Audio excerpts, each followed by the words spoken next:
The Complaint Resolution Unit, also known as CRU, they're taking complaints regarding abuse, neglect, exploitation, as well as provider practice within residential care settings for the elderly and developmentally disabled adults.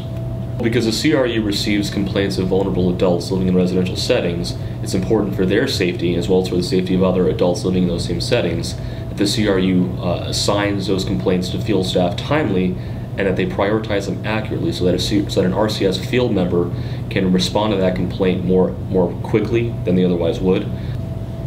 We found that the Complaint Resolution Unit during fiscal year 2015 had a backlog of about 19% of their intakes. But this was due in part to the first 3 months of that fiscal year, in which their backlog was 62%. Now, the backlog consists of all intakes that take greater than 2 working days from the time the CRU receives them to the time they assign them to the field for investigation. In the remaining 9 months of fiscal year 2015, that backlog was only 4% of all intakes, so they improved significantly between the first 3 months of fiscal year 2015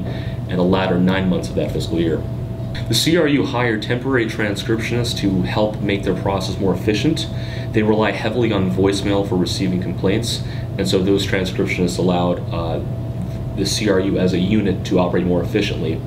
However, because of their temporary nature, a more long-term solution would be online reporting, and so the CRU is working to implement online reporting, and they are set to go live in November of 2015. The ultimate goal is to ensure that the vulnerable citizens of Washington are responded to when a complaint of abuse, neglect, exploitation, or poor provider practice is reported.